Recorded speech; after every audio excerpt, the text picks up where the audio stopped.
Assalamualaikum warahmatullahi wabarakatuh. Jumpa lagi dengan channel Sehat Bersama TV. Mendengkur atau ngorok adalah kondisi ketika seseorang mengeluarkan suara kasar ketika tidur. Kondisi ini merupakan dampak dari terhalangnya atau menyempitnya saluran pernapasan. Mendengkur dapat dialami oleh setiap orang dan biasanya tidak perlu dikhawatirkan. Namun, kondisi ini juga dapat menjadi tanda adanya masalah kesehatan lain, termasuk sleep apnea. Dianjurkan untuk menemui dokter jika Anda sering ngorok dan disertai dengan yang pertama, terbangun akibat tersedak atau dengan terengah-engah. Kepala atau tenggorokan terasa sakit setiap bangun tidur. Merasa sangat mengantuk di siang hari sehingga sulit berkonsentrasi. Tekanan darah tinggi. Gelisah.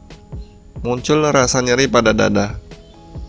Selama jam bangun, jaringan di tenggorokan dan saluran napas bagian atas terbuka, dan udara masuk ke paru-paru dengan mudah bagi kebanyakan orang. Sedangkan selama tidur, jaringan lunak dan lidah menjadi rileks, sehingga sebagian dapat menghalangi jalannya napas. Jika udara yang masuk dan keluar dari jalan napas menemui hambatan, getaran dapat terjadi sehingga menyebabkan dengkuran.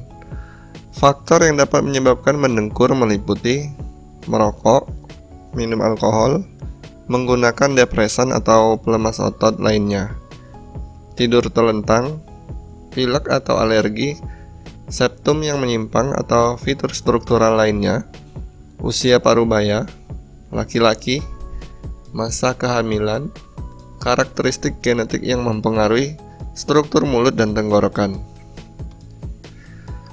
Menurut American Academy of Sleep Medicine, sekitar 40% pria dewasa dan 24% wanita dewasa mendengkur atau ngorok secara teratur. Ngorok lebih sering terjadi pada usia parubaya. Sementara pria berusia di atas 70 tahun memiliki kemungkinan untuk ngorok yang cenderung lebih kecil daripada pria yang berusia lebih muda. Penelitian juga menunjukkan orang yang ngorok lebih cenderung kegemukan, stres, dan kadar HDL atau kolesterol baik rendah.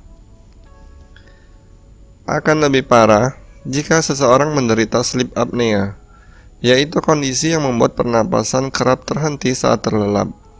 Penderita sleep apnea ini bisa meningkat risikonya menderita penyakit jantung. Jadi, ketimbang mengandalkan alat anti ngorok yang belum ada pertanggungjawaban medisnya, lebih baik mencoba terapi menghentikan ngorok alami. Beberapa hal yang perlu dilakukan untuk terapi alami ini yaitu mengurangi berat badan, mandi air hangat, menghindari konsumsi alkohol terutama menjelang tidur, berhenti merokok, tidur dengan cukup, membiasakan diri untuk tidak mengkonsumsi makanan berat ketika akan tidur, tidur dengan posisi menyamping. Nah, inilah beberapa sebab, bahaya, dan cara mengatasi ngorok saat tidur atau mendengkur. Semoga bermanfaat ya. Wassalamualaikum warahmatullahi wabarakatuh.